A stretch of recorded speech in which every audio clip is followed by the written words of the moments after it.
Hello all, this is WNC Bike Rider, and today we're going to do a review, take a look at the Webley Mark IV service revolver of the British Army. It was issued between 1887 and 1963.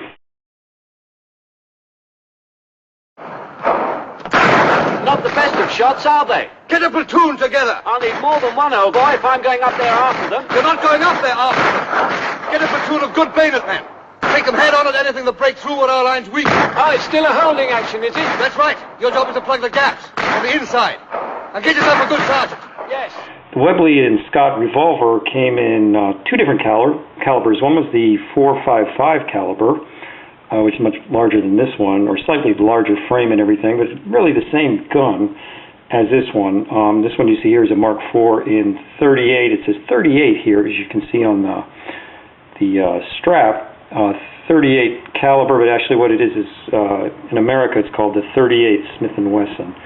Let's take a look at her. Neat little logo here on these plastic grips. I took them off. They're solid plastic, or I believe those might have been called Bakelite because it is an older revolver. Let's take a look at the top strap here. You can see the logo there. Webley and Scott from Birmingham, of course, not Alabama, England. Taking a look here behind the hammer, right here on the tang, is the letters SPF and some numbers there. Now, that's not the serial number, because the serial number is different, but SPF it says there. Did a little internet research, and from what I could find on different boards, the SPF was for the Singapore Police Force. So this weapon may have well come from Singapore.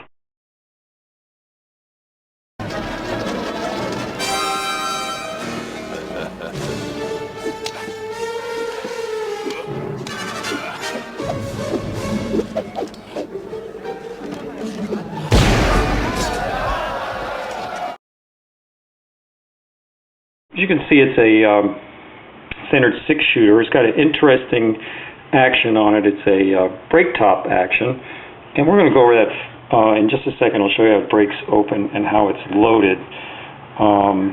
Again, that's underneath the weapon there.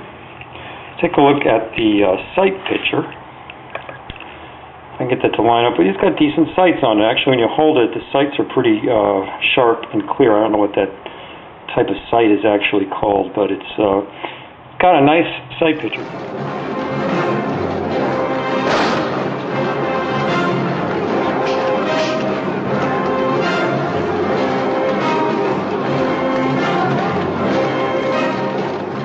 Anyway, let's look at the break top action on it. It's a two-handed action. It's not like more American revolvers. You can open the cylinder up with one hand. Here it takes two hands. One hand you press on the release. The other hand you break open the top, pop open the top. You can see the spring there pops open when you open it up here, expelling the cartridges outward. And with some practice you could get pretty fast at reloading it. And then again it would take a two-handed, takes two hands, or as I read, some of the more experienced soldiers would put it on their leg, load it up and put it on their leg or against something else and just snap it closed again, and off into action you are.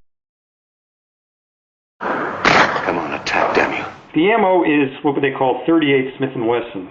It's 38 caliber, and told it's slightly, just ever so slightly larger in diameter, the bullet is, than the 38 Special. You can see here's a Remington one. It's current issue. You can buy these still. Not overly expensive, the 38 Smith & Wesson round. A little more expensive than more common calibers, but you can still get them online for fairly reasonable price. And this is made by Remington. This one's kind of neat. I thought I'd show you. I got it with the gun. I got about 5 of these boxes of 12. Don't know what make that is. It looks like military surplus. There's the box it came in. And as you can see, the round is full metal jacket, whereas the Remington, the current production ones, are round nose lead. All right. The muzzle velocity on that, these are between 650 and 700 feet per second. So not terribly fast. Not really a strong caliber by any means, but not totally anemic. Next to it, I can show you just for size comparison to get an idea of the size. Is a standard 9mm Luger round. That's the one on the right. Everybody on the planet probably very familiar with the size of that. It gives you an idea of the size. Of course, ballistically, they're nothing.